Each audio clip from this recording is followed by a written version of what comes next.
We're going to have readings by two fantastic writers and people who have engaged with the environment in very different ways, but I think really intimate ways. I think that kind of the way that they've made it part of their life, I think, is a very important thing here.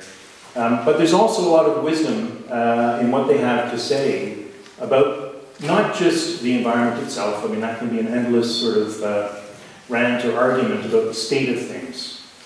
Really, what's important, I think, about both of these authors is the two different ways in which they talk about how to motivate personal and also collective change, and how to use certain kinds of language, certain types of engagement, we were just talking about it a moment ago, at the right time to motivate individual action at a personal level, but also action in the public sphere, both of which are necessary to, I think, combat the disinformation that is out there about the real state of things, and to combat the differing interests, many of whom stand to gain by rigidity. I wrote this wild book, Zombies on Kilimanjaro, which is both about Kilimanjaro, this iconic mountain that Al Gore actually used as a poster child for his slideshow An Inconvenient Truth, because of the glacier loss at the peak.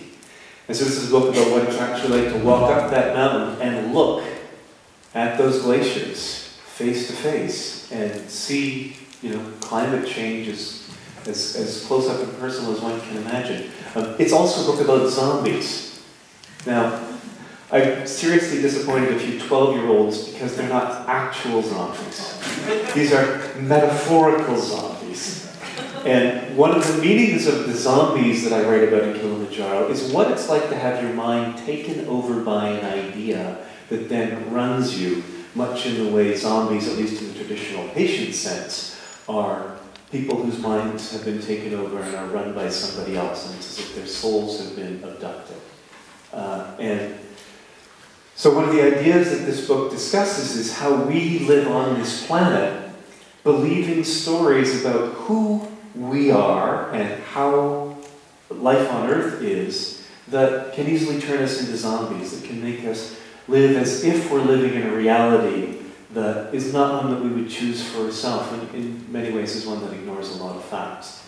As we reached the top of Barranco Wall, Kilimanjaro's southern glacier slammed us in the face. The sun glinted from the brilliant mass, a hard white light that hurt the eyes. The mountain filled the sky, too big, too close to comprehend. I felt disoriented, as if hit with a weird kind of vertigo, not dizziness from looking down, but from looking straight up at that wall of glaring ice.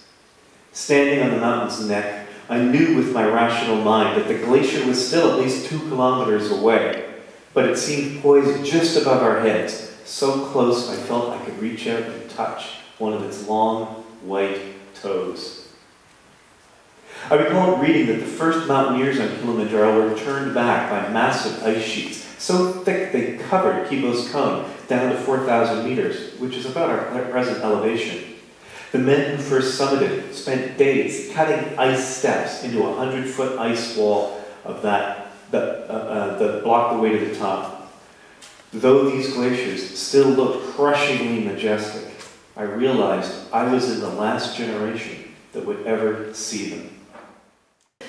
So I had this conversation in February with my son, who was 8 at the time. And he turned to me over dinner and he said, "So, Mommy, why does the government think you're a terrorist?" And, he'd been listening to CBC while my husband was cooking, and there was a story on CBC about how there was a debate in the Senate, on the Senate floor here in Canada, about whether or not environmentalism should be included formally in the definition in Canada of domestic terrorism. The examples that the Conservative senators used were because of the work of Forest Ethics, which is an organization I founded, and Greenpeace, which at the time I was the international director for Greenpeace's climate campaign, and so Quinn had put those things together and said, "Why does the government think you're a terrorist?" The this Senate debate happened just after, many of you will remember, Minister Oliver put a full-page ad, an open letter to Canadians in the Globe and Mail.